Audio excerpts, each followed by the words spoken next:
Hello and welcome to the Screen Composers Studio, a podcast about the musical storytellers behind some of your favorite films, shows, video games, and more. I'm your host, Adrian Ellis. For Amritha Vaz, the path to becoming a screen composer was full of twists and turns. Her musical family's ties to Bollywood had her immersed early on, but after a severe case of tendonitis cut a potential career as a violinist short, she pursued the academic path, earning degrees in poli-sci, international development, law, and more. That's right, I said, and more. She studied Indian classical music in India, did social justice work in Sierra Leone, and finally ended up in Vancouver, where a chance meeting with Mychael Danna prompted a move to LA to become his assistant. Amritha is now firmly on her own musical journey, blending the rich music of South Asia with electronic and Western classical orchestral sounds. We talk about her enchanting work on AppleTV Plus's docuseries Home, and the colorful musical tapestries of Mira, Royal Detective, which she scores for Disney Junior. She also describes navigating being a visible minority in Hollywood, the challenges of finding work-life balance, and why she feels hopeful despite the current state of the world. If you like what you hear, please consider giving us a rating and sharing the episodes with your friends and followers. It really helps us grow and share the stories of these amazing creators. And now, please enjoy this conversation with Amritha Vaz. Amritha, welcome to the podcast. Thank you so much, Adrian. Thanks for having me. Yeah, really excited to talk to you today. It's the research and the things that you sent me. Really enjoyed watching the shows and digging a bit into your background. You have such a fascinating life journey and the things that you've experienced and how it's all sort of culminated in this this amazing path that you're on now with your own work, composing for all sorts of amazing shows and still working with Mychael Danna. To start off, I'd love for you to tell me a bit about your family, the musical family that you grew up in, especially your grandfather who worked in Bollywood.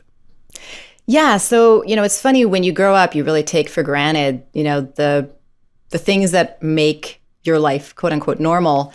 And I, especially now having a daughter, I appreciate so much more just how special it was to grow up with a family that had immigrated to Canada from India, from a wealth of musicians. So it was so important for them to continue to make music. And not just because they were trying to do something like make us into musicians or make us a certain, like overachievers. People put their kids into music classes because they want them to be good mathematicians.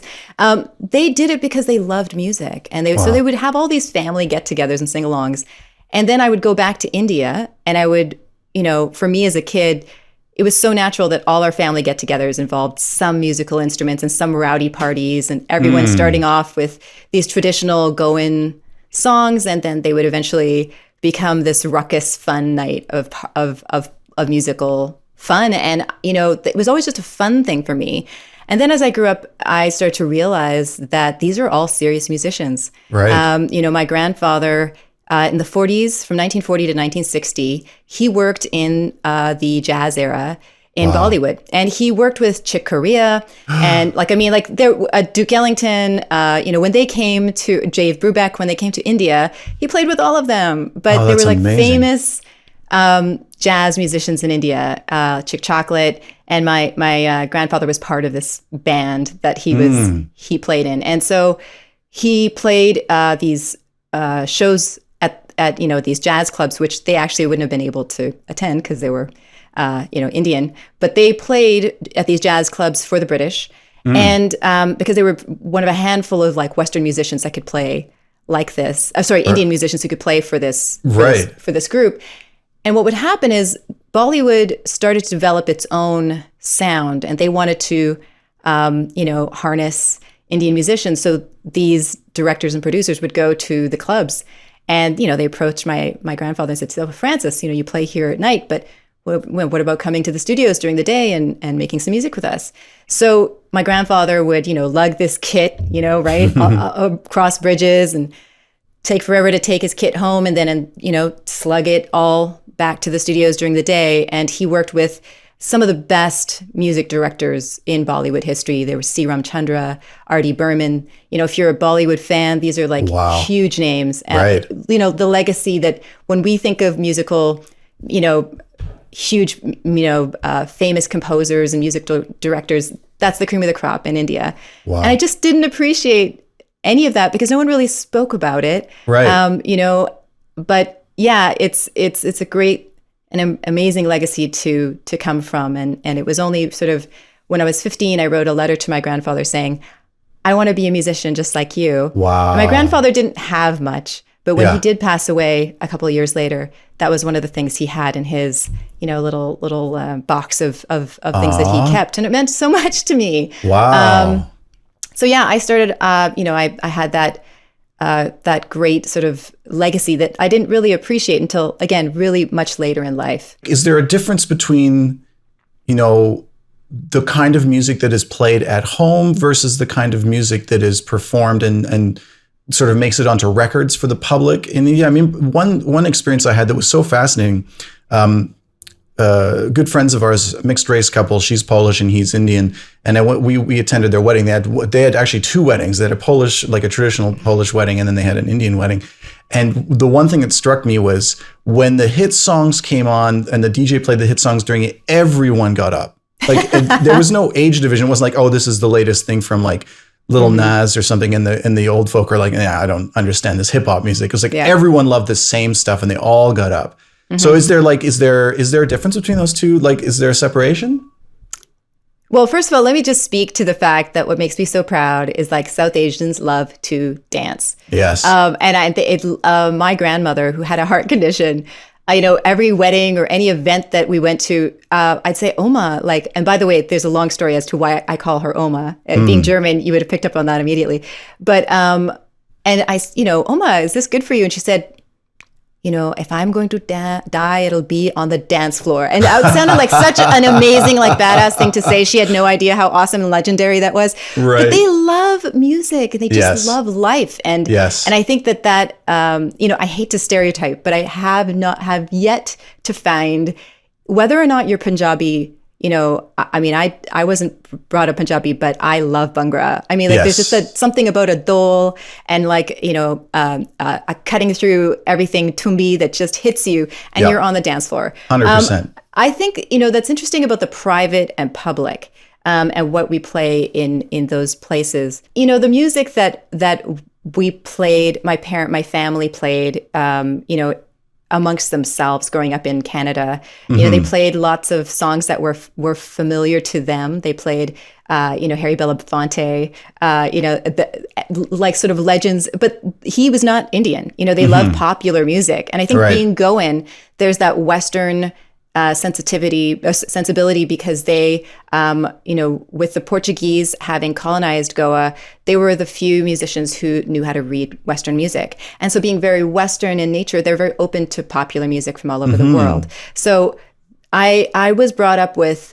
Bollywood, but also very Western, popular music. Right. And so it was actually kind of unusual for me to go off to study Indian classical music because that was not something that was found in my family. It was, there was an appreciation for Indian classical music, but there's not like the depth there. The depth is actually jazz. Right. It's like Western music. Yeah. I know for myself, again, when you're in it, you don't see it as much, sort of forest for the trees kind of thing. It never occurred to me growing up to think to myself, I want to become a professional musician. Was seeing your grandfather and what he did and being in your family with those musicians, what was sort of the catalyst for you to say, I want to pursue this? And was that, did you see yourself becoming a professional musician as a performer, as a writer? Like, how did that all come out? It's funny, when I thought of music, I still think I didn't appreciate that history from my grandfather in quite that way. Right. My mom really was very committed to giving us classes, like lessons, which I know were very expensive as immigrants into the country. My mom saved pretty much all of her income to help give us classes. So we took, I took theory, I took, piano and violin, and I studied those, and I fell in love with Western classical music. And I think that while I didn't really see myself reflected in orchestras or the composers, in terms of what they looked like, I still just loved the music.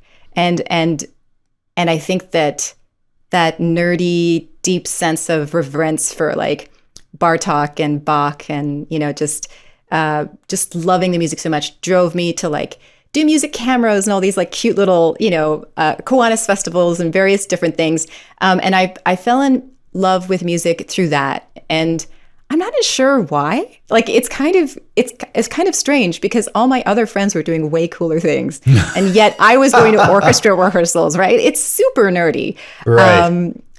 But yeah, I think my grandfather, knowing that music was sort of part of who I was, and how much my parents supported it, specifically my mom. Yeah. I think they really wanted me to have it as a hobby, but pursuing it professionally was still something that, as a South Asian, as someone who comes from an immigrant home, so many immigrants can relate to their parents saying, yeah, that's great, take music, but as a background thing, not, right. Not my dad was so thrilled when I decided to change direction. He wasn't thrilled I got tendonitis, obviously, but he was thrilled that I went down the law path, right. because this is a real profession. Yeah. Musicians, my dad knew how hard it was for my grandfather. It's a hard life. Yeah. Oddly enough, my parents were the same way. They just said, look, it's not an easy way to make a living. It's not, we wouldn't want you to go through what we went through. And I kind of look back and was like, your life was amazing. What are you talking about? When did you start? When you were taking lessons, was it violin first? Was it a lot of different instruments, or? I started in Yamaha. I still remember it very vividly. And their method, at least what I remember of it, was very much about singing. Right. And actually, to me, that's very core because I think of South Asian music in general, but South Indian classical music and Indian classical music in general, the approach is it's a privilege to touch an instrument. You should be able to sing first. Right. This is your core instrument, so you should be able to sing whatever you play first. And I don't know if Yamaha comes from that, but I do remember singing a lot. And then we went right into piano. And I should say that my family is a family of singers. My God, those guys can harmonize on a dime. Like it's, immediate, and it was expected. And again, something you just take for granted. Right. That you can do like 4-part harmony just by listening to the other person. It was just expected. So all that I didn't appreciate was sort of incredible training. Right. But yeah, I learned on piano and then violin and then in high school took up French horn really? And fell in love with brass instruments too. Yeah. But as you can see on my wall, I have lots of, I have some plucked instruments, but those are mostly just like really truly just composer side, just making some cool sounds. Yeah. The bowed instruments are the ones I can kind of, make real sounds from. Right. And one thing I read was that you sort of found that even though you had a love of classical music, it almost created a feeling of being intimidated by it. Because I think you said something like, if Brahms already exists, how dare I, dare to contribute something else. So you weren't really like inventing things on the piano or inventing things on the violin at all. Yeah, no, not me. I didn't learn, I think it's a pretty deep thing for me, but I think about respecting one's voice and believing your voice's validity. I think there's a deep history in our family, and being an immigrant and being someone, you're told from the beginning to disappear, to blend in. Yeah. Because especially for my parents, now it's different now. Things. I mean, it's a long time later, but I think that kind of does something to you. And I think on top of that, I just didn't think I could be that bold, that I would have something to contribute. It was only when I went to India to study Indian classical music that I learned about improvisation, and I was encouraged to try something, right? And that it had value. And then I came back and I started jamming with musicians and friends in high school. And I was like, what do you mean? I play D, F, A, D, F, A? Really? That's all you want me to play? And then, you start to find your way in, and you're like, oh yeah, right. Like there's more to do here. There's like leading notes and like, and it just sort of, things opened up, and it was a very, very trial and error approach. But now it just seems like second nature. Right. And so when you took up the violin, you actually ended up with a very bad case of tendonitis. And is that sort of what led you to put that instrument down and go to India to study? Yes. So I made it through the first year of music and performance, but it was a real struggle. I was walking around with like, tensor bands on my arm, icing like multiple times a day. Yep. I think my family was like, dude, like, we don't want to be the ones to tell her, but this doesn't look like it's going so well for her. Oh. You know what I mean? Right. Like just 8 hours a day of practicing just takes its toll if you don't have the proper technique and there's other underlying issues. Sure. So I made it through the first year, and my dad said, do you want to try studying music in India? I still to this day have not properly asked him why that occurred to him. My dad has never really been a champion of me doing music, but I think he saw how much it meant to me. Right. And I think some level he must have thought a different technique or a different approach would maybe resolve my tendonitis. It was the most important thing I ever did as a musician. Wow. I mean, if I hadn't have had tendonitis, I wouldn't be the musician I am today. I wouldn't have done any of the journeys I had today. And it was devastating. It was so devastating as a violinist to feel like there's something wrong with you. There's this thing you love, you're trying so hard, you're putting in the hours, and yet you physically, kept hitting this wall. And so I really did think it was the end of my music career. Even when I went to India and I studied Indian classical music, I came back and I thought, wow, like there are 29 people listening to Western classical music right now. There are probably like 2 who are listening to Indian classical. I just meant like realistically your chances of making it, I felt, and of course that's not at all real numbers, but I just meant the chances of me really finding an audience, being able to make a living, the practical side of me said, it will take yet another 15 years to become not even a master, but like very good at this craft. Yeah. Maybe I need to reconsider. And if my arms are always going to bother me, is this a losing battle? And so I think I kind of gave up. I thought, that's clearly the end of music. And I went off and did social justice, or what I was hoping would result in a socially activist career. There's so many threads to pull on in terms of this crossroads where we're at right now in the conversation. But before we go to the next thing, I just had this flash while you were talking about your hand injury and realizing that you and Mychael have, and I'm talking about Mychael Danna in this case, have a kind of parallel journey with a devastating hand injury that prevented you from doing performance. Because he had that really bad laceration in his hand. Is that not right? That prevented him from performing, being a pianist. And that's what drove him to composition. He says the best thing that ever happened to me. He put his hand through a window or something like that. I didn't know the cause of it, but I do know that and I completely forgot. It's again something I forgot about. But yes, that's right. I mean, I remember reading about it. He never really spoke about it. Yeah. But that's right. That guy is, he's got it. I mean, it's actually really nice to be reminded of that because there's people who you look up to and you think, oh, they've clearly been doing this all their life. It was just a natural choice. But it's always nice to hear about those sort of forks in the road where things definitely don't go according to plan. Yeah. And we're all the better for it. Absolutely. Yeah, it's really brilliant when you can look back and go, oh, that's interesting. It took me off in this direction. And actually, really wonderful that happened, Strange. It's just a reminder, especially as composers, to trust, right? Oh, because I mean, I'm not a very religious person, but I would say I'm very spiritual. And I think that we are constantly reminded that we have no control. Yes. Isn't that the truth, right? And it's when you can sort of lean into that and go, okay, well, it's both terrifying and wonderful, like the letting go of the wheel when you need to be creative and just letting it flow and not letting deadline pressures or anything else sort of, that's a whole skill. But yeah, there is a kind of spiritual aspect to that and definitely letting go and just going, I have no control over where this is coming from or how to control it or anything. Definitely.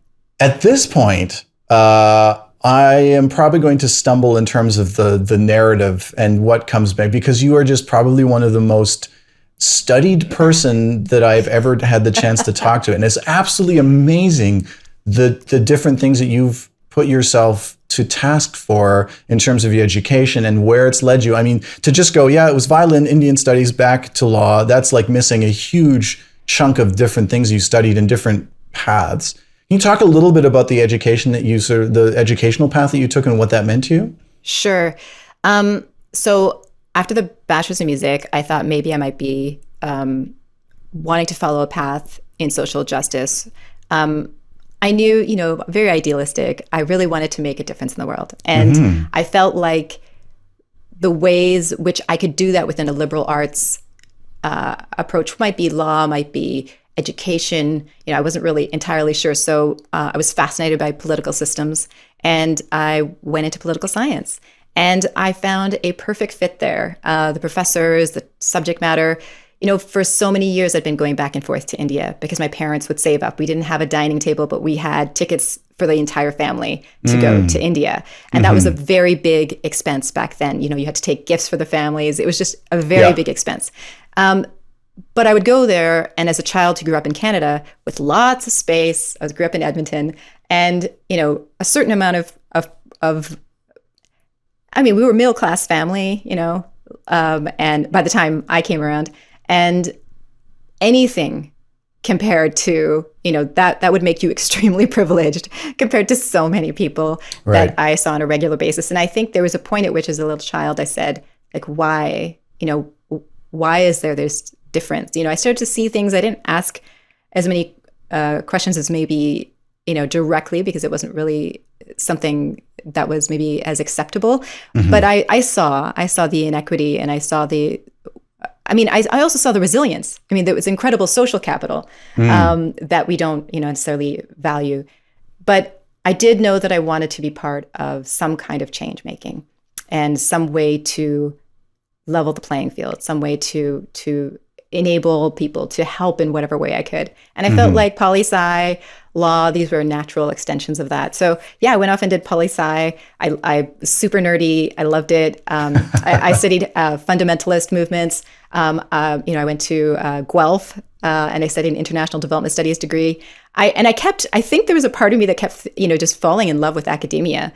And so I did love the academic side, but I did want to be part of change, and help in some ways. So I did, I got a World Peace Scholarship, and I went off to England, and I did degrees in post-conflict. So again, deeper into more specific areas. While I was in law school, I started the International Law Students Association, and everyone used to joke that this was my, I don't really want to be in law school, but, I'm going to do this law degree, and pretend like, this is where I want to be. But I always had this goal of being part of something bigger, maybe the United Nations.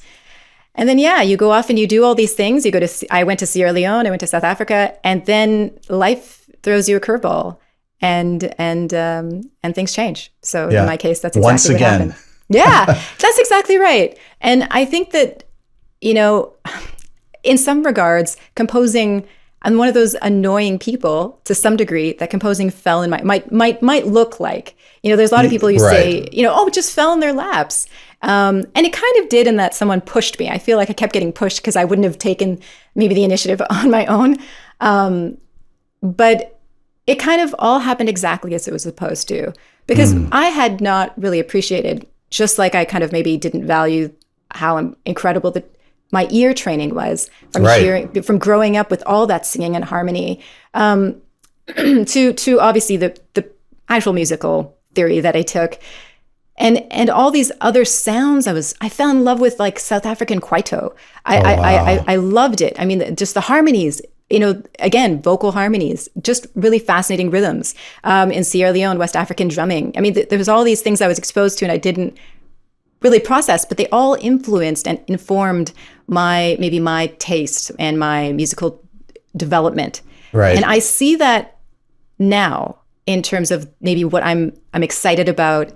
And what draws me, what my sensibilities are. Yeah. That those things were all important parts of my education as well. That's so interesting. I think I felt like when I started listening to some of the stuff that you'd send over, I felt like there's a richness to the music that you're writing that is, I think it can only be a result of having actually lived that kind of a life and seen that many things. And somehow you've managed to, osmotically or otherwise, just take it in and sort of be able to generate that kind of richness from all those things synthesized into this music that you're writing, which is really, really interesting. So after all of that, again, life threw you a curveball and you ended up in Vancouver. A little bit, again, as with Indian classical music, a little bit disappointed and yes, discouraged in terms of the path forward. And that leads us to your meeting Mychael Danna, sort of by chance. And there's a great story about a T-shirt. I think that comes into play there. Yes. I can't remember who brought him. It actually might have been the Guild. And I went to this talk in Vancouver, and true to form, was racing in the door, sat down, got a little seat at the back somewhere, and knew a little bit about this guy. And I heard him talk, and I was just like, wow, it's really, really cool, really, really interesting, a lot of depth, lots of hearing things that were very intriguing, and also hearing a bit about, the composing world of Los Angeles. So, during the intermission, I went up to thank him, for some of his words, and I noticed he was wearing a shirt that said Desi, and it was in Hindi script. And Desi basically means like, it's a term that refers to basically all South Asians, the diaspora. Basically, I mean, that's pretty ballsy. Like that's pretty awesome. I mean, it's pretty awesome now, and to wear a shirt like as a white dude, this is Desi. I laughed, and we made, some joke about it. And later, I told him a little bit about my background, and we just, had a natural rapport, and very lighthearted, and he passed on his email address. And I later, said, hey, I'm actually really proud to call you Desi, given what you've done with these Indian musicians, what you've done for South Asian music, in terms of the film world. And so, just started a conversation. I sent him some music, and he had just recently let an assistant go. He was very nonchalant. He was like, yeah, sure. You want to come down to LA and give it a shot, by all means. I'm not going to make you any promises, right. If it works out, great. If not. And it was kind of this amazing opportunity. And I think I was at a transitional place in my life where I thought, here's an incredible opportunity to learn from someone. I knew I wasn't going to go back to school and get yet another degree, no more degrees. And so I just thought, what a great opportunity to learn from someone. And again, I had no idea how difficult it would have been to land a gig like this, and how prized an opportunity that really truly was something that fell in my lap. And it was just incredible timing. Just, I think partly because I wasn't trying to get a job from him. I just, just this kid who appreciated what he had to say, and we just had a rapport. So anyway, packed up my world and 2 cats and went to Hollywood, living the dream, and worked for him. And it turned out, after it wasn't just 2 weeks, it ended up being like 5 years of working with Mychael. And I mean, the opportunities were incredible. He worked on 3 television shows during that time. I really knew zero, like pretty much a little bit more than zero, so I learned everything in that studio. As for technical basics and just everything else, it was great. It was really wonderful opportunity, a real gift. At the time, was the feeling like, did you just have like the needle of terror, just like hitting the red all the time, and you were up late nights just trying to catch up and figure out how Pro Tools works, and I better not screw up this, the next day's coming up this, I better like bone up on this and that? Absolutely. I mean, it was really, so I had a basic technical knowledge and wasn't afraid, wasn't intimidated by manuals and, basics of computers. But sound engineering and sound gear is a very specialized thing. And, as we have from the amazing SCGC threads, we are all constantly running up against, problems, even for people who clearly think, of themselves as pretty accomplished composers.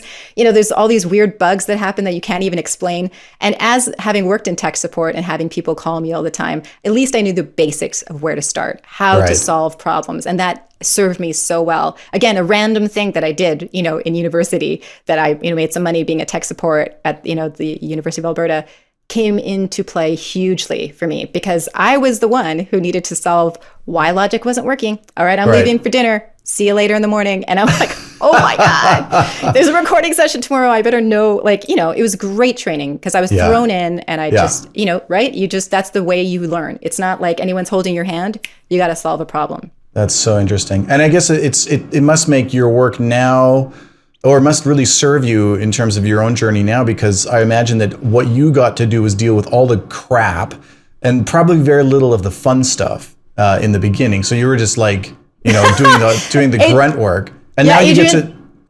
I was going to tell you my first job. Okay, keep in mind, like, this is really an important lesson for anyone who wants to start, whether you're starting over after 5 degrees or whether you're starting from nowhere. You have to be so humble, right? Here I was. I'd left my world in LA. Maybe I could have gotten a law job. I just kind of gave up on, the search seemed so hard and nothing seemed to be falling into place. But the first task I had was to find a parking spot for Mychael. Like, go to all the parking dudes and like find out what the best, deal for the monthly park. And I'm like, really? Like, you're thinking to yourself, what did I do? But you have to, but I also, having, grown up from the Indian classical training, my mindset was, this is your guru, this is your mentor. You earn it. You earn respect. Nobody's giving this to you. Yeah. You better prove that you can do every task and every task well. Yeah. So I did. I put up Excel sheets for what the best prices were. And I was like super nerd.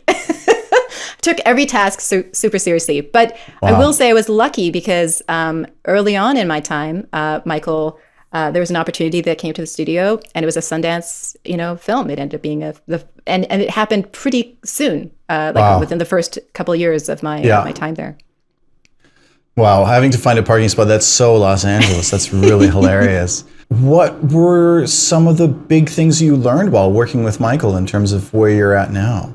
Mychael is very intellectual. He's just a pure artist as well, and so he's constantly. I don't know if it's conscious or just something that's just intuitive about him, that he does go to concept as well as what's really fascinating and pushes the boundaries. Mm-hmm. I think he's just interested in new sounds and new approaches, and so that just takes him on journeys. He's got such a great sensibility, and he always knows when to add elements that are unexpected, or wants to. This is probably someone who is writing for himself as much as just incredibly savvy at knowing how to storytell. And those were just really, I don't think you can learn someone else's style but what I did learn is that it's okay to feel like maybe you're not doing the thing that everyone else is doing. And that's a good thing. Embrace that. Embrace what's unique about you and what resonates with you. So I think that's like a higher level thing. I mean, I learned endless amounts of it's just like the dude, can orchestrate. I mean, there's so much technical ability there. I probably never scratched the surface. I have my own weird, wild journey ahead of me. But in terms of, just how you approach musicians, there's just so much respect, seeing him on the scoring stage, how he works with a team. There's just so many things I've gleaned over the years that I'm, just happy to have been in the room. Just very respectful, and I think that humility of needing to try again, right. And never really being too precious. Of course, being disappointed when things don't work out, but moving forward, just continue to do the work. That's amazing. There's an interesting intersection there between, as you called him, a pure artist, and then also having to let go of the things that you might have, come across in your creative journeys that you think that you really believe in, and then having to let those go, or to change something, or to find compromise with your creative collaborators. Absolutely. Was it challenging for you to sort of set yourself on your own path after having worked with them? Was it scary to say, okay, I've got this really great thing working with this, A-list Oscar-winning composer, but I need to do my own thing? Was there did you feel something building in you that said, I need to move on, or was there an opportunity that came up? Now, how was that transition for you? I'd love to say that I was like, see ya, Mychael, I'm done. I've got all I need. Yeah. You've served me, and I'm on my way. It's a very comfortable place to be in a studio with someone who's established themselves. And I think that I personally, it could have been years before I felt like, it would make sense for me to go off. But actually, it was perfect because he ended up deciding to come back to Toronto. He ended up coming back again to LA after that. But it was. I felt like I was being pushed out of the nest, and I needed that push. I went off and started my little studio in Hollywood. And started doing independent film and, meeting other filmmakers, really, hustling on my own. And I had some credits thanks to, my work with Mychael, which obviously put me on the right path. But I was still brand new. I might have some good credits, but I didn't have the list of credits to assure people or myself that I've done this long enough to justify, doing big projects yet. So I really, did the short films, did all kinds of stuff, basically just wrote all over the place and some of which were film projects, some of which I did a little game, an iPhone game. You just try everything and you're just, I was willing to do it all. Right. And then the big leap forward for me was Sundance. Right. It was the change maker. Yeah. I think, that's another place in my life where I was like, I'm done. I think I'm done. It felt like I'd been trying for a while to make it end, and I wasn't really sure I had the voice that was really unique enough or whatever it was to continue. And there's just so many amazing composers. Right, and you're talking about the Sundance Composers Lab, obviously, That's right. At Skywalker Ranch, that famous, almost like a mecca for all of us. And how many times did you actually apply for that before you got in? Great question. I applied 3 times. Right. So Peter Gollop, the incredible director, who he wrote me a little note on my first application, which was a little note of encouragement, which was really, really nice to see. And then I applied one more time after that. And then the next time, by that point, I had already had a little girl. So my little daughter was, I think she was not yet 1 year old. And I thought kind of like, this is it. Like, this is the last time. Wow. Yeah. I just thought, I don't think I'm going to do this again. It's, ironically, 3 times is really, or wasn't a lot of times to apply for Sundance. I have lots of friends who have applied multiple times. Yeah. It's just so competitive. And yet I just kind of thought, oh, maybe the universe is kind of telling me, you're doing fine, but maybe not right now. And I got in, of course. And it was incredible. It was just the value of it was yet again, you know what? Actually, no, I'll tell you what was different. Meeting Mychael was kind of an accident.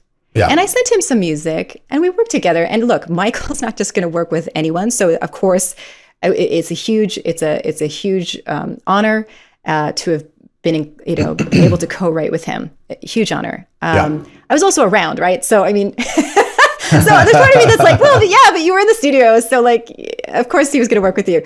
But it was easy. You were like just a couple doors down the hall. So there's a part of you, I think we all probably struggle with imposter syndrome. And so I really didn't know if this was my path. And I think that it was just incredible to have that validation, just incredible. There's so many other composers. I mean, there's only 6 that make it into the features lab. That's right. So obviously just my real luck. So yeah. Well, I'm sure it's much more than luck, but that idea of permission is so, I mean, you call it validation. I refer to that as permission. It's like, you're good to go. Like, do what you're doing, turn it up to 11, go for it. This is good, and I think that is, you really, I mean, I think I've come across that concept sort of in a very deeply personal way recently. And I think it's probably one of the most powerful experiences I had, where someone was able to sort of provide that for me. It's not even a door opening. It's not an opportunity, just saying, you're good, you should keep going. And this thing that you're doing, whatever weird thing it is, keep going. That's kind of my main thing that I say to people, because I've sort of come to a point where I feel like most advice is kind of useless because it's so context-based. But I think, like, find the thing you do, turn it up to 11 is always going to be solid advice for anyone that's working in this field. This podcast is brought to you by the Screen Composers Guild of Canada, celebrating its 40th year in 2020. The SCGC is a national association of professional music composers and producers for film, television, and media, whose mission includes promoting the music, status, and rights for film, television, and media composers in Canada. Special thanks to the SOCAN Foundation for financial support. For more information on the SCGC, please visit www.screencomposers.ca and follow us online at Screen Composers. And now, back to our show. Okay, welcome back, everybody. This may seem a little strange to you because for you, no time has passed at all, or maybe a few seconds have passed, but for us, it's been a minute. Hi, how are you? I'm good. Good to be back. For those of you watching on YouTube, you may notice that my hair is different, my beard is a little longer, and Amritha is wearing a different shirt, and everything has changed in the meantime. We had a little hiccup, but as I say, in the composing world and in the podcasting world, life just happens sometimes. So I'd like to just jump right in and talk about some of the amazing shows you've worked on. The first one is Home on Apple TV Plus. I immediately love this show because I'm a huge fan of Chef's Table, and I love. To me, that show feels like Chef's Table, but with living spaces, talking about architecture, which I also love. Can you tell me a little bit about how you got onto that show? What the first conversations about how they wanted to use music? What the sort of general overall approach was? So Doug and Colin had already used some music in the score, and I guess they were coming up against some challenges. And I think it was more, I'm not going to say it's a source. We never actually spoke about exactly what it was, but the thing with any sort of world music, especially when you're doing this sort of narrative, I think if you go to somebody who perhaps isn't as I don't mean to compare, because it's not like you need necessarily to speak in that language, but I do think in this case it would have been a bit of a crutch if you disadvantage if you didn't have the kind of depth and maybe knowledge of not only the culture but also of the music as I did. And right. And it was one of these situations where absolute luck happened. So I would love to say they looked me up, they found me, and they're like, yes, we want her. It was totally not that way. What happened was I had met a contact at Lionsgate, her assistant, and I hit it off. I wasn't even one of those savvy people who was like, I'm going to hound this assistant. And I'm going to make a meeting with her. I'm going to make a connection and I'm going to work it. No, I just liked her. And she was, wonderful. We went for coffee. We connected, kind of kept in touch here and there. She moved on to Apple. I didn't even know this. Yeah. And she remembered me, and they were in a bind. They were looking for someone. They'd already started working with someone. It wasn't working out. Apple didn't feel like the music was really resonating. And she contacted my agent, which really made me look really great because Apple TV was looking for me. And it was amazing. So I connected with Doug and Colin. Now, remember, I was working on Mira, and Mira, which we'll probably get into later, was a huge learning curve. So I was already pulling all-nighters. I was already working really hard. Right. And my husband kind of said, really? Do you think you can do this? And I was like, let's just watch it. Let's just put it on the old laptop. Let's just watch it. Yeah. And they were kind enough to send a version without any music. And it was one of those insane moments where you see a scene and you just hear the music. Oh, amazing. And it was so powerful. I mean, it already looked beautiful, and I wasn't even looking at it in 4K. Mm-hmm. It was stunningly shot. Yeah. And it was just amazing to see your world through these different eyes, in such a because, when people think of India, I think they tend to dismiss developing countries, and they don't think of that being the source of solutions to modern day problems. Sure. They think we're going to give them solutions. That's the mindset that, we think of modernity. And instead, this whole episode, as people will see for themselves, is about an architect who's a woman. So she's already outside of what is the norm for architecture, from this developing country who is coming up with the most amazing solutions to really challenging modern day, problems. And so when I saw it, I immediately was like, okay, the music can't be traditional Indian classical music. We don't just go, no, that's not her. She's not a traditional person. She's gone outside of the realm of what is normal. And so I just, as you can see, I'm still so passionate about it. I just saw it. I was so excited, and it was like unstoppable. I basically worked on Mira, till 2 a.m, and then my next shift started, and I worked on home. And I just couldn't help myself. And of course, Iris was up at 6 a.m. And so then morning shift. So I just didn't sleep because I couldn't help myself. I wanted to work on it so badly. And Colin and Doug were just a dream to work with too. So. How do you manage that? I mean, just to sort of take a pause, because you're a parent and, you have these other responsibilities, just like trying to manage your life and balance all those things out. What does that look like to you? Do you think about that in terms of, because some people say, well, work-life balance doesn't exist as a composer. You're just like basically throwing that out to the window. Yeah. How do you and your husband sort of handle all those things? Well, I think the fallout has happened now. I mean, there's always a cost. I remember speaking to Mychael, and he, asking for his consult, like, should I take on this second project? And, he's someone who's taken on, big projects. And he basically said, I'm going to say something that's not very traditional, which is, there's no award for taking on more than one project. Mm-hmm. There's no big benefit. What you do know for sure, though, is if you take on more work, you will have less time with your daughter.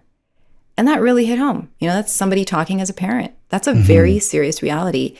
And I know how difficult it was. And it was a sacrifice.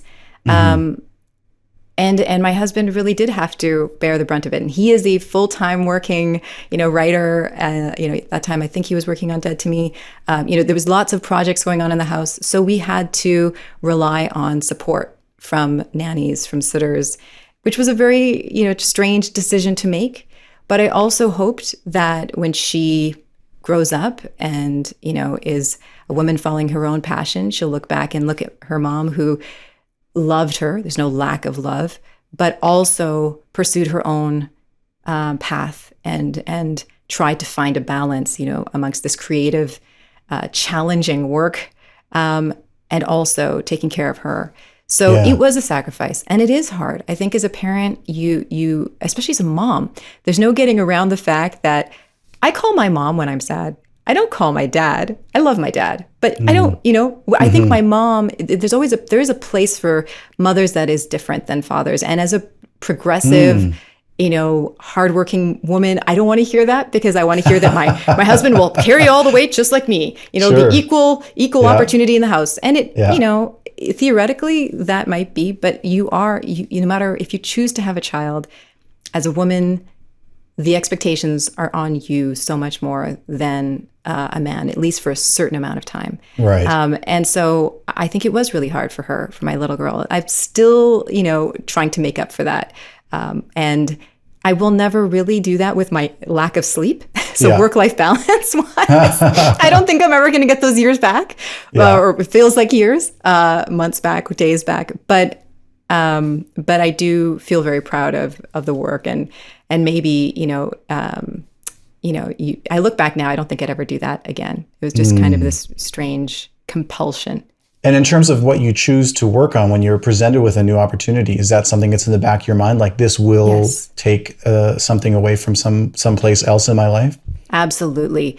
That was a good training ground for me, because I think there is this feeling like, having grown up when I did, that you're a superwoman. You can do anything you want to do. You can have a family. You can have a partner. You can have a career, and also have great birthday parties for your daughter, and all these expectations that you put on yourself. Now, and I'm so grateful to even have people approaching me with projects, but I need to really balance, like, how much is this going to take away? How much money are they paying me? Can this offset the cost of a sitter? Can this be flexible enough that it's different from the project I'm working on right now? So that and that was the amazing thing about this project. It was so different. And unlike Mira, I instantly got it. I instantly got it. I felt like I knew what this project needed in a way that I never have with Mira. I mean, it's always a learning curve, which is great. But home felt like I knew it. And I mean, I worked with the directors and they had great feedback, and we did, obviously it's a collaborative any of these projects is collaborative, but it just felt like I was confident. I could tell them, no, you know what, we need to do X. They felt in certain moments it should be a little bit like, there are moments where there's a loss, and they felt that should be a really sad moment. But for me, I was like, no, this is a joyful moment. And I felt so confident. It was a great feeling, I think, to finally feel like, oh, I know what I'm talking about, finally. That's really cool. It's so interesting. I find that, in talking to a lot of composers, I feel that we sort of, as a, species, tend to put ourselves and our ideas about storytelling second, and almost to the point, I think sometimes to the detriment of the projects we're working on, where really sometimes you should push back or say, you know what, I know this is the character you wrote, but I have a perspective on this that may be interesting. And I think we're missing an opportunity to tell the story in an interesting way. You're very humble about, the way that you approached it and the sound, and knowing, where Apple was coming from, feeling it wasn't quite working. And then they needed, something that sounded, for lack of a better term, kind of legit. The first thing that struck me with both, or all of the music that I listened to from you, is it's on a totally different level. There's no mistaking that you know what you're doing, and it just makes everything else that I've ever heard that tries to sort of sound like world music or sound like South Asian music. It just makes it's embarrassing all of a sudden. There's a depth and a richness to how you're writing. There's an approach where I'm constantly surprised by a rhythmic motif that you're developing, or how you shift, or the harmonic structure.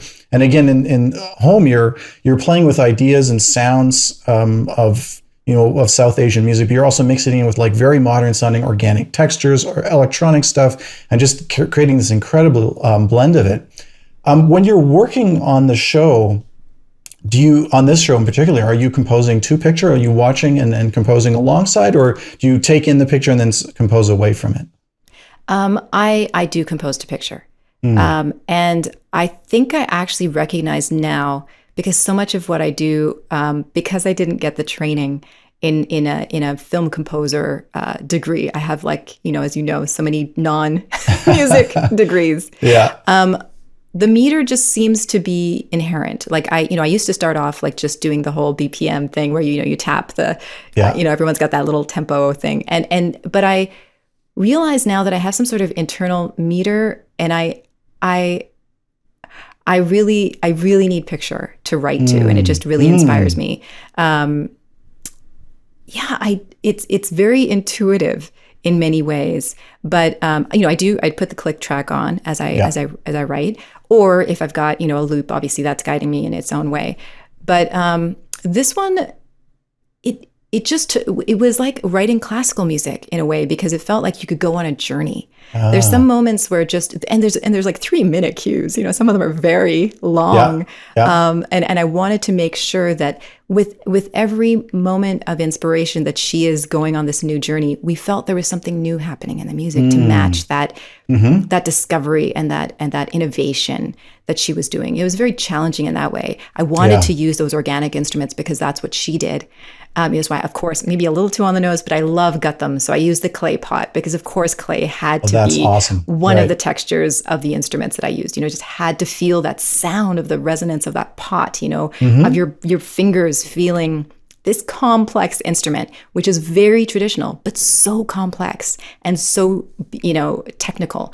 So I wanted that to come out along with those really fun, playful electronic sounds. Do you play a lot of instruments yourself? I mean, there's a big wall of instruments behind you if you're watching on video. Like, what do you play on this score? So that's a great point. I started sketching out on mandolin. I thought maybe that would be a Western instrument. I didn't end up using that at all. And then I also tried, I did some of the violin stuff just as plucking. There's a lot of plucking and strange textures underneath. And I also have this, It's actually it's a really cool instrument. It's like an electronic banjo. So there's an Indian banjo, which is like a box actually, and it's I have that as well. It's on the ground here, and it's strummed. But there's a plug-in, and you can plug it in, and then it just does all these cool textures and sounds. And I also have drone instruments. So all the like textures underneath were sounds I just created here in the studio. But as far as real musicians, I can't touch them. Like the santur is played by, one of the only female santur players, in the Western Hemisphere, I think, and Kamaljeet Aluwalia. She's amazing, and so I wanted her to be playing because she's just an exceptional artist. And then I also recorded Sheila Bringy, who's a bansuri player. And these are collaborators who I've worked with for so many years. I know their sounds. I know what to bring them in terms of like structure and what I want from them. I write out the santur parts to some extent, but I know that's going to be nothing, compared to what she can do. And santur is one of those instruments that you can actually mock up surprisingly well. There's lots of great samples out there. But then when you hear what she does, it's just, right? Anytime you hear an actual instrument, whether it's the resonance to just, drawing the little like paddles, I forgot the name of them, like spoon thingies. Yeah. This is the technical term. Yeah. Along the strings, it's just magic. That's so cool. Yeah, I mean, when I think about, there's a good drummer who plays the set, but the first thing they know how to do is tune it properly. And that the sound of a properly tuned drum set is like, that's one of the main things. Put that in a good room and you can have, an okay player and they're going to sound really great. Right. What was the thinking and the collaboration between you and the producers in terms of when silence was used in this show? Oh, that's a really good question. As you recognize, there is a lot of music in this score. And it's always a challenge with speaking in documentaries. I don't know if we naturally thought this is where we should have silence, but I knew that there were spaces where I wanted her to be us take in the space, and that actually, I have to say, so much of what she talked about really impacted me because we moved, not long after this. Okay. And it really affected me in terms of thinking about space. And you're talking about space in music too.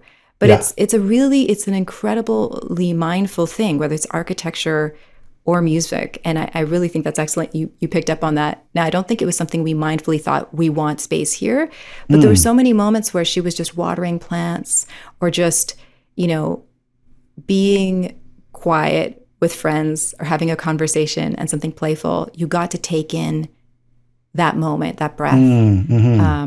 So we didn't consciously think of it, but it was something that was appreciated.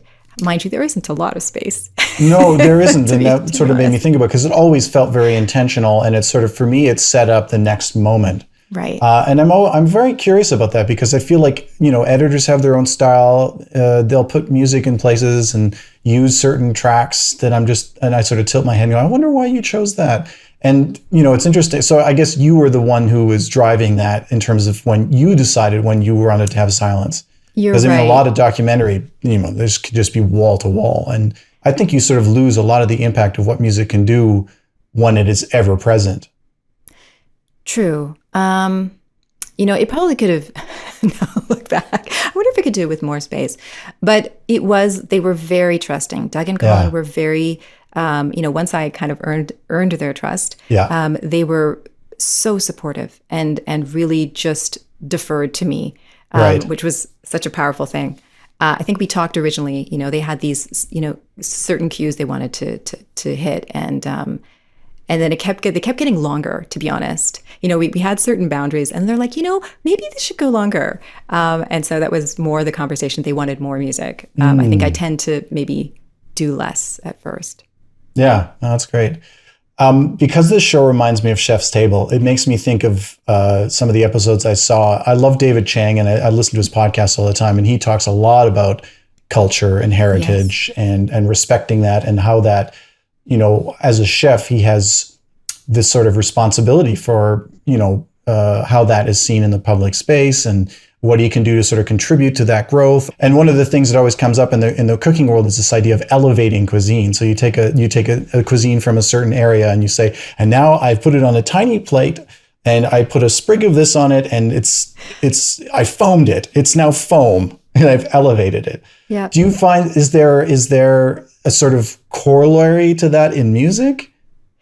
I couldn't agree with you more. First of all, I too love cooking shows so much. I think there must be some kind of analogy between what we do and what they do, right? Mm-hmm. And I think Padma Lakshmi spoke about how Indian food is very ugly, and that's why I love David Chang's, Ugly Delicious. Yeah. It's but with Indian music, I think like any music, there are these sort of stereotypical instruments that we hear all the time.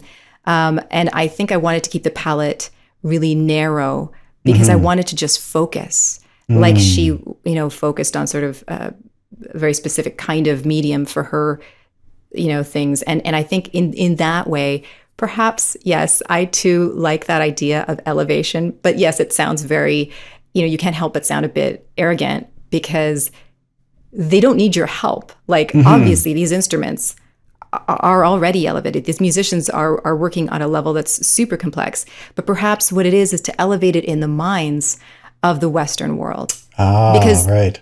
It gets dismissed. It's like Indian food still hasn't had quite its moment in the United States. It's had it in the United Kingdom and other parts of the world. But likewise, I don't think we've been taking all that seriously. Tabla is like you throw a loop out there, you're good. Yeah, you throw it out in wherever, Middle Eastern music, wherever you think it could be cool. But yeah, the gatam, what an incredible instrument. Right. That you could hit your hands against a pot that's also against your belly. Just incredible that you can make these sounds from a pot. Right. And it's there's a whole vocal language that goes with it. So I think I want to share that love of these instruments, that reverence, that just passion that I have with other people. That's why I want to give it the spotlight. I don't want to have it underneath things if possible. Yeah. I'd love to have just like, as many solo moments and bring it in with other instruments like the bass. I love the upright bass. There's just so many moments that I tried to do that. And so, not to be, sound like these instruments need my help, but perhaps what does need our help is challenging those stereotypes. Right. That's a really interesting perspective. Well, I think first of all, you're finding great success with doing what you say you're doing. And it's funny that you mentioned, again, the food analogy. To me, what is happening in the States or even in Canada for a large part in terms of foods from other cultures is you're kind of getting the curry powder and you throw that on some vegetables and you say, look, I'm cooking Indian. And you go, well, first of all, curry powder is so problematic for so many reasons. It's not really what curry is. Yep. And I feel like a lot, like you say, just throwing a tabla loop on something, that's sort of the same problem. And what I find is so instantly recognizable in your music, and I think whether someone is aware of music or not, whether they're versed in it, they will feel the care and the attention and that depth of knowledge that you have when you're presenting these things and combining it and blending it. So I think you're already very successful at that. So that's great. Thank you so much. Moving on to another show where you, again, are using a South Asian sound, but you're mixing it with a lot of different things. I'm hearing hip hop and bhangra and synth elements and a lot of Western style, like straight up Western style scoring, and then big, song numbers as it would be for Disney. Yeah. For Mira Royal Detective, which you're doing for Disney Junior, which is super fun, really colorful, bright world. How did you get onto that one? What was that process like? So, the music department at Disney Junior is, in terms of when they listen to a lot of music, and you can imagine that there were lots of submissions for this show. And I submitted, but I actually was quite torn about submitting. This happened before the AppleTV. And I think being a person of color, I'm going to speak from my experience. I got a lot of opportunities because of the way I look, in the sense that I'm going to connect with a South Asian director probably more out of a kind of an inherent understanding of the narrative, if it's the same cultural topic, if it's about the immigrant story, if it's about coming from India, parents who are Indian. I know those stories. So there's an inherent understanding of what they're looking for. So I had I got a number of opportunities because of that. And so there's I've got a library now of South Asian music, and I would like people to believe that I can do more. Right. And not that I don't love that music. I do. I care about it very deeply. But I would love to explore new genres. Mm-hmm. So what I worried about by throwing my hat in the ring was, would I be kind of putting myself into, a box, because I knew that the show would probably get, some more seasons, more than one season. And then would I be known as the Indian composer or the South Asian composer, and then never get a chance to do other things? Yeah. So I really grappled with this. I think a big part of it was fear too. Sure. It's a huge opportunity compared to what I'd been doing before. And I think I was also very scared of running my own show. I mean, there's like, 2% of women are running their own TV shows. So not, and I don't know how many women of color. So at that point, I did go forward because my agent basically said, okay, look, if you don't want to throw your hat in the ring, I respect that. I get it 100%. But if you are going to be okay with some white guy, forgive the crassness, but, doing the music, if you're going to be cool with that, then great. If you're going to complain, you better throw your hat in the ring. It was one of those vote things, If you're going to complain about your agent really knows how to turn the screw, eh? He was right, though, Yeah. And so I gave in, and I recognized that I needed to be part of this show because I do care about this. And I do have a daughter, and I wanted to, and I also loved the story. This isn't a princess story. There are lots of people who love princess stories. I'm not, I love to see progressive, smart little girls as role models, and a little girl of color. Again, so few of them out there. So I was kind of all in with the story. Mm-hmm. So as far as, getting the opportunity, I threw a demo in. I got some feedback, made some adjustments. I recorded, live musicians, live orchestra, because I really wanted to show them what I could do. And I had a very non-traditional demo. And I did not think I was going to get it. And they came back to me. I had a couple interviews, and I landed this job, which was insane because I had 0 animation credits. So it was quite clear that the music department wanted to take a risk. And unlike other places where they just kind of throw you in there and say, well, we hired a woman, we hired a South Asian, we got our boxes checked. Yeah. We, and if she doesn't work out, well, we tried. You know what? We gave it a shot.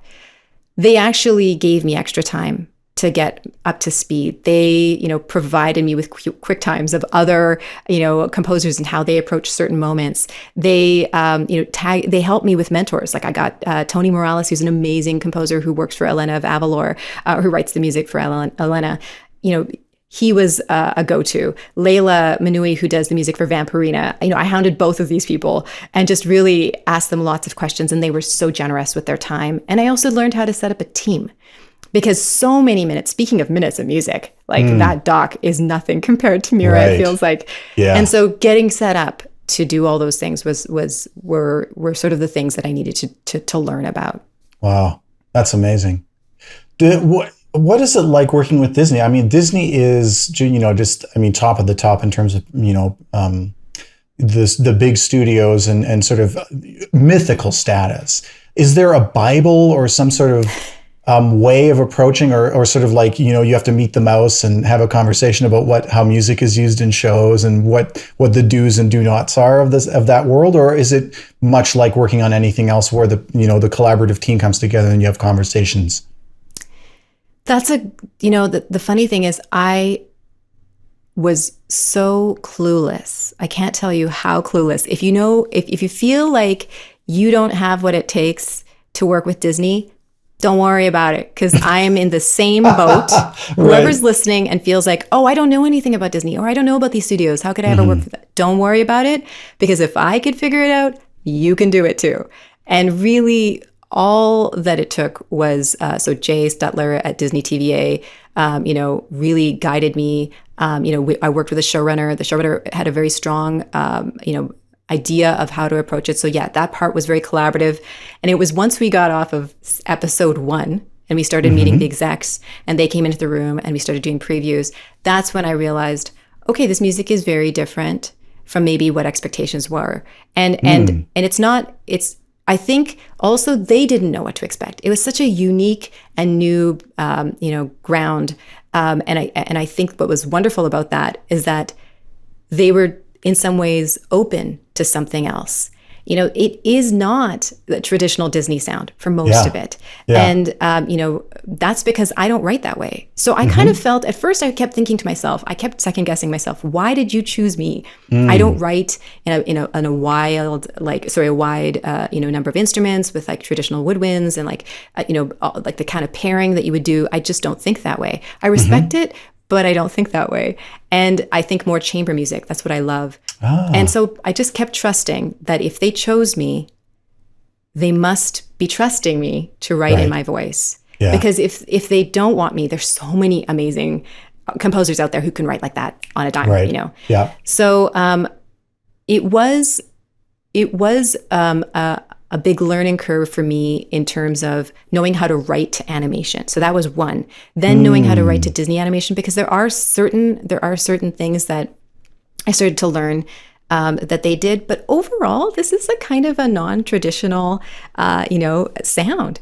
Not just the instrumentation, because we get away with like a tabla cue, which who can do that, right? I mean, we did it. It was so fun. That's great. But it was also something that the showrunner really pushed for, because he's someone who loves chamber music. And I think his advocacy, really, really helped. I think once they heard also, the musicians that I could bring to the table and how, I thought about the score, I think we all just kind of felt a little bit more relaxed about how I was able to maybe bring these, Western Indian instruments together. And it was also lucky because Mira is more chamber. It's a more intimate story because it's her and her band of friends. Right. And so, it's there are some adventure scenes and there's some action sequences, but for the most part, it is a little bit more intimate. Right. I will have to tell you at some point about the crazy vocalizations, but we can talk about that at some point. I don't know if you watched the Polo Player episode. Yeah. But okay. I think that was the episode that I took a big risk. So the showrunner had always kind of talked about like, just bring it. I'd make it like, bring your voice. I want to hear more of your voice. He kept really encouraging me for that. And so I thought, okay, all right. You want it? Let's try this. And I noticed they kind of got excited about every time I'd throw in like a couple hoy hoys into, and I'd mentioned it, in some of the earlier episodes, and they thought it was really fun. And to me, when I think of a good party, there's like some specific things that you say, chakta fate, haripa. These are all like fun exclamations that you hear. And I thought, wouldn't it be fun to bring it into these sort of joyous moments? Because so cool. That's what I associate with it. And so the Polo Player is an episode where there's someone who can't speak.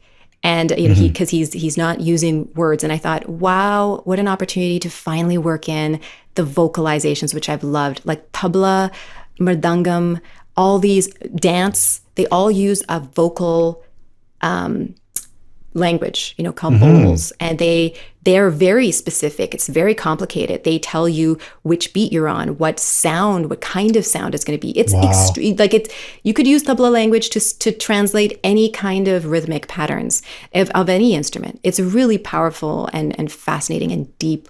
And we didn't really get into that, but I thought it would be a fun way to kind of use that in the music. Why doesn't the music kind of, bring that in? Because he can't use, that like English. Why not we use those in the music? So I tried it, and I was, I didn't know what to expect, and they just loved it. They're like, do it more. Cool. The Polo Player episode was finally validation that I was where I was supposed to be, because I felt like that was truly something that maybe an instinct that maybe just I would have had. Compared to just trying a different instrument. It was something based on knowledge and a sort of fascination for that aspect of the culture that I wanted to bring out. Oh, that's amazing. This is something that really interests me a lot, and it has to do with cultural interpretation of harmony. How does one culture's harmonic language, and that's putting things pretty simply because each culture may have multiple different types of harmonic language. Do you have ideas about that? Do you have thoughts about how someone from the West might interpret what you're doing with South Asian music, whereas someone from India would interpret it completely different? was talking to my friend who's Chinese American, and he was talking about how, as a composer, he is not Chinese enough for his, for his Chinese collaborations, and he's not American enough for his, American collaborations. And I feel like probably within India, I'm sure I would get dissed for many things, and probably making it sound too Western might be part of it. Although, I think that most South Asians are just excited to have a project and a show about them and their culture. But and Western ears might. I mean, I don't know. I feel like Let me put it this way: when I run things by the showrunner, so it's already, by the time it gets to the show, it's already been vetted by a number of years, and the showrunner is usually the first, and he has often said, "What is that sound? Like, it's bothering me," and he says it not in a way of a critique to the instrument, but it's clearly a Western ear thing, and it's a great filter. He's excellent ears, and he can say, like, "What's that?" He'll say, "Is that a tumbi?" And I was like, "Yes, actually, you picked it out. That is a tumbi." And tumbis, like banjos, they cut through. So I learned a lot about levels and how to blend things in better, or perhaps choose different tones or a different instrument, a different tumbi, because sometimes if it's too, again, EQing things, learning, how that magic can make it more smooth and maybe less, not offensive, but maybe less distracting. Because of course, at the end of the day, we're telling a story, and the music is serving the story. So, and sometimes my tendencies of the kind of ragas I'll choose, he'll say, "Oh, why does it sound so sad?" I love sad music, and I love moody music, and so it always kind of creeps back into my aesthetic. But where I can, I have my agenda of trying to introduce more complex rhythms and more ragas and tones and tonalities and dissonances, Western dissonances, so that children can maybe get more accustomed to them, so that they will hear that and say, "Oh, that actually sounds really cool. I like how that, that third went up and down, and how it actually still feeling somewhat happy. Like, how is that?" And I love how I think Indian sensibilities are much more comfortable, it feels like, with those sort of, sixths and sevenths playing around, and those sorts of, and it's still being joyful, like the joyful with a bit of a hint of sadness. Though, to be fair, I've learned that most of the Disney writing should probably have very little of any sadness, where we're not really sad. So I really, I did have to, because I think I didn't hear it. And you're right, that's the part where I thought, oh, that's just pretty. But oh no, that's conveying, I hadn't even realized it was sad until Sasha will say, "Why does it feel sad?" And I'll think, oh right, I'm playing with a raga that maybe I should re-examine. That's so interesting. I really like that point about kids listening to it and their interpretation, and what we're basically, it's like giving your kids different tasting food so that they get a taste for it. But I also feel like kids are much more comfortable with dissonance and much more comfortable with complex music. Another Disney production that was one of my favorite scores growing up was Tron, the original Tron, which Wendy Carlos did such a beautiful job scoring. Yes. And it's so funny because when I first heard that score, let's see, Tron is 1984, so I would have been 8 years old, I think, or somewhere around that, like under 10. And I didn't think anything of it. I wasn't like, what is this strange, ugly music? I thought, this just sounds beautiful and otherworldly and so deep and rich and interesting. I mean, it was just like, I was just so hooked on it. And I only recently went back to it just as an adult listener. And now with my knowledge of music, I go, this stuff is out there. It is really out there. I mean, she's playing with tonalities that are just like, whoa. So yeah, that's really interesting. I think that that idea to not fear dissonance, or not fear something that is, the tried and true and everyone loves it and it's basically white bread for everyone. That's really great. And I think that approach, and also getting kids interested in right away off the bat, they're going to be much more accepting of that. And, maybe that's another way to have a much more rich and varied world that we all get to enjoy. I couldn't agree with you more. And I think one of the nicest compliments and I think motivations for me to work on this show. I think TV Guide recognized this show as, one of these sort of anti-racism shows. And I think for Sasha, for so many people working on the show, that is a truly huge compliment, where we can, at whatever level, bring Mira into people's homes, and they see other people laughing, wearing a turban, and it being normal, eating samosas, and it just being food.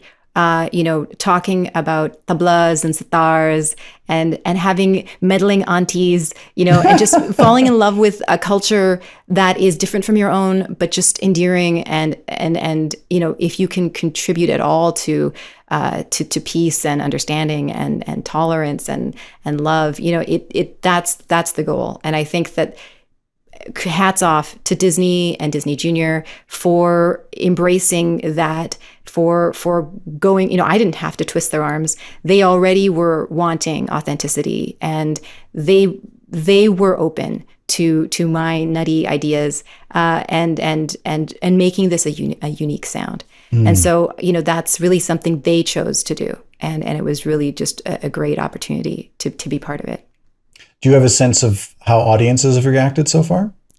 With the pandemic, I'm sure there's not been as much of a release or like the sort of things that we might know about. But I get emails from friends, and I have a lot of my daughter's preschool level, so I know that it's getting out there. But we've gotten internal emails and messages that they're shared a lot, and there's a lot of pride and happiness, I think, within the South Asian community. I think that there are people who are opening their hearts to this character and just falling in love. I mean, honestly, the voice casting is incredible. You've got Jamila Jamil, you've got Cal Penn, you've got Hannah Simone, so many renowned and like really funny comedians. You can't help but kind of fall in love with the show when you hear these voice actors, adding to it. The writing is at such a great level.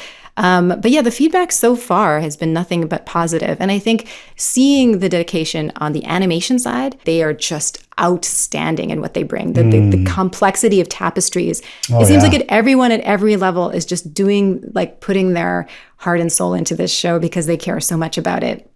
Yeah. And I think it does show. I mean, I'm obviously biased, but but I think it's a fun project, for 3 to 7 year olds. It's that's great. Wonderful. Yeah. No, that's really, really great. And I couldn't agree more. I think in both cases with Home and also with Mira, the level of artistry and craft and dedication and an interest in bringing something to bear that really means something and is authentic and real, and I think has so much more potential for really touching people and being a lasting thing. So I think everyone is doing absolutely just a bang up job. Thank you. What's been on your mind lately? Do you have anything that you want to tell people about, or a message you'd like to get out either to composers or to the public or anyone else? First of all, what's been so great is it's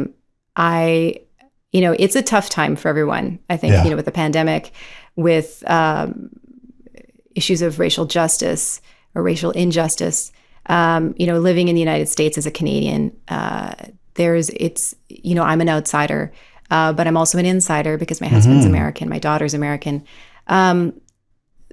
It's been a very challenging time. And I think to be doing creative work, I think, we're kind of forced to compartmentalize.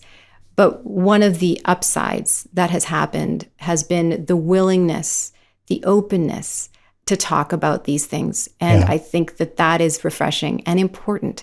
And I think I do see a sincere effort on the parts of Hollywood and studios, and not just our entertainment industry, but I think, industry-wide, you see people really trying to question how their actions reinforce their privilege or how they can lift up people who have not had the kinds of access that you might enjoy. And I think that being part of the Composers Diversity Collective has been really wonderful because I've seen firsthand how this sort of sincere desire to address these inequities has taken place. So that's super positive.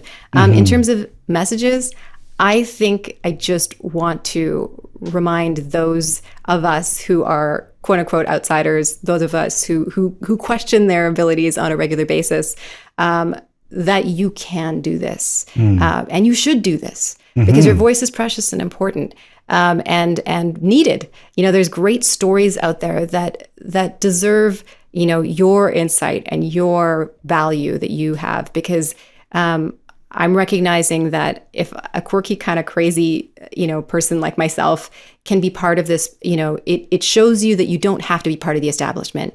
You don't have to have studied Western classical music theory to even write composition. Like, I think one of the things I didn't do very well in music theory, because I think the kinds of sensibilities I had about what should be a leading tone, or why we should resolve the way we do to the tonic, I didn't inherently feel that. And while you should still strive to do really well in your music theory classes, it's okay if you hear those things, and in fact, even better if you don't, because you will be able to contribute to the conversation in a way that's really important and valuable. So just keep at it. This is a very challenging career. It's like a 10-year investment at the very least. So like, push up your sleeves and get ready, because people will tell you can't do this. You're going to believe you can't do this, but you totally can. Right. That's wonderful. That's a beautiful message. And I think you're a fantastic ambassador for it. And I know from my part, seeing and hearing what you're doing, it's contributing to a much more rich, much more interesting, much more inspiring world in all ways, not just for getting to enjoy watching the shows that you've scored, or hearing your music and being able to enjoy it just on its own. It's just, I think in general, all of these ideas are being pushed forward that ultimately are going to benefit everyone, and we're all going to be the richer for it. So that's fantastic, and I couldn't agree more. Oh, so what are you excited about? What's next for you? What can you actually talk about that's not under NDA? Right now, what I'm most excited about really is that I am excited about spending time with my daughter, and getting to have some quality time with her. I know that's not the most exciting career side, but okay. And then the other thing that I'm really excited about, which is also really super nerdy and boring, I cannot wait to get on top of all my cues and organize things and start like anticipating how to deal with season 2. There's lots of wonderful cultural, styles and musical exploration to be done. And I'm actually looking forward to doing some research, just having some time to sit down, play my instruments, dust off the books, sit down at the piano, doing some of that like amazing rebuilding time, because I feel like we don't always recharging. That's the word I was looking for. We don't always get a chance to kind of reboot ourselves. It's like on to the next project and on to the next project. And while again, it makes me think back to Michael's words of like, there's no reward for that. Like no one's keeping track. No one's like got their book. Well, she took, 2 days to just go for a walk. Like, I mean, wouldn't that be blissful just to have that kind of downtime? But I am involved in a bunch of different, organizations, and I'm really excited about just mostly having some time off. I think that's great, and also really valuable. I do think that many people forget about that, and we're so obsessed with producing something or having the last thing we've done, or did you do something that was of value to someone, or as opposed to just like, well, what about me and my gas tank? And so many people spend too many hours in front of their computer screen and then wonder why they're not inspired. You have to do things, not sitting in front of a computer and have a life. I can't say enough about, the pandemic. Like it's a very challenging time. And I think if anything, another thing I say to myself, and if it's something that resonates with other people right now, is to be compassionate to yourself and give yourself the time you need. If you're not creating right now and you have the luxury of taking a moment, then take a moment. The other flip side is, for me, I was able to immerse myself in this sort of happy, joyful Disney music. And while I still was meeting deadlines, there was something wonderful about being forced to think, in those kind of harmonic structures. It maybe does something to your body and maybe helps you think positively. But where you can, to take the time you need, because it is a very difficult time. Absolutely. Couldn't agree more. Well, Amritha, this has been so much fun and so fascinating, and I couldn't be happier for you and how well things are going in your career. And I know it will continue. I don't even have to wish that for you or wish you any luck, because your star is so on the rise. And I'm just looking forward to seeing what's next. So thanks so much for taking the time today. I know that everyone's going to be so excited with this episode. Thank you so much, Adrian. Thank you for the opportunity, and kiss the motherland for me. Will do. Thanks for listening. If you enjoyed this conversation, please consider showing your support by giving the show a 5-star rating and sharing the episodes with your friends and followers. The Screen Composer Studio is produced by myself, Adrian Ellis. Graphics and post-production assistance by Nick Grimshaw. Special thanks to our managing director, Tanya Dedrick, as well as Charlie Finley, Elizabeth Hannon, and Gagan Singh for their support. For more information on the SCGC, please visit www.screencomposers.ca and follow us online at Screen Composers, or reach out at tscs@screencomposers.ca.